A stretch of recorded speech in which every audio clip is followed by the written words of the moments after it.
1 in every 55 kids in Josephine County is in foster care, and that rate is so high, the local DHS office is having a hard time finding homes for all of those kids. Newswatch 12's Aaron Maxson spent the past few weeks getting to know several foster families and joins us now with a look inside what it means to be someone who has a heart for fostering.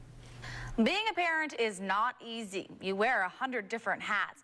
Being a foster parent is not easy either, but the families we spoke with say it is just as rewarding as caring for your own child. The Department of Human Services says being a foster parent is not for the weak, but it is for just about everyone who has a heart for fostering.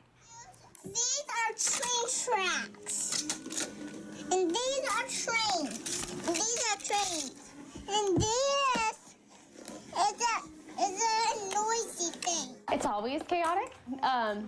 There's 6 kids that are 6 and under, so there's not really quiet time.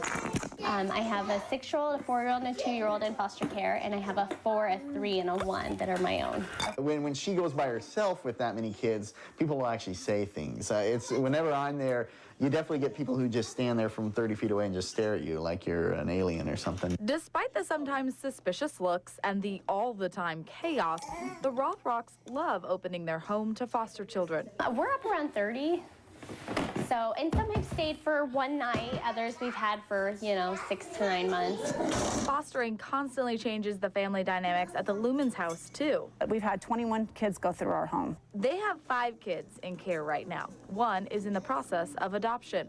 For both families, the idea of fostering started with the idea of adopting. When we decided this, we knew that, that we could help a child make a difference in their life. That's what we wanted to be able to do. We could take care of so many more doing foster care if we just let go of that portion of yourself where you get to adopt and you get to keep forever versus doing foster care. You know that, majority of the time they're gonna go back and you're gonna have to deal with that emotional pain, but there are so many more kids that we could help in the meantime. They say that's the hard part, letting go. Twin boys that we had for 18 months, and it was hard because we had them for a long time.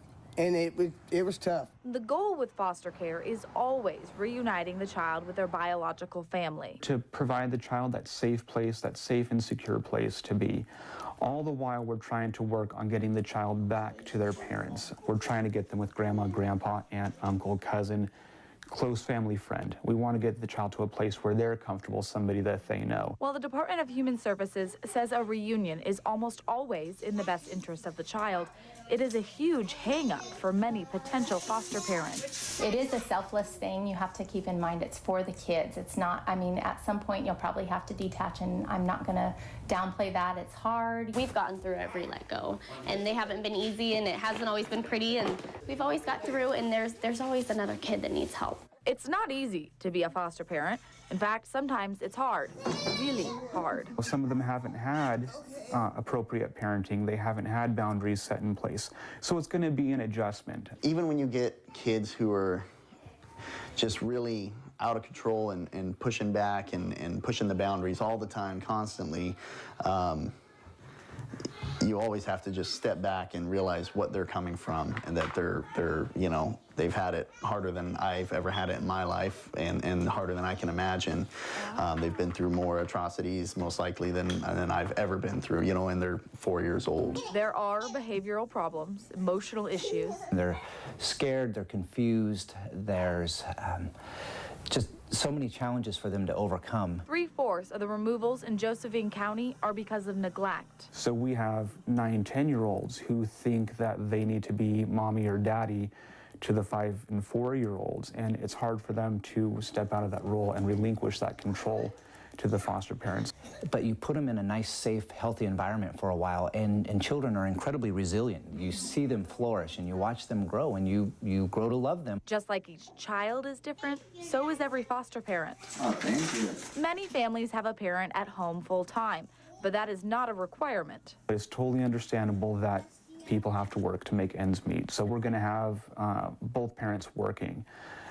There's after-school programs. There's the Boys and Girls Club. You can set up your own daycare providers for younger kids, babysitting. It's all up to you. Most families are a 2-parent home, but that's not necessary either. Single parents, that's just fine. We have single male foster parents. He does great. And a good portion, like the Starks, have kids at home still, but not all of them do. You know, each kid is going to need something different. For one kid, the young couple is going to be able to connect with them better.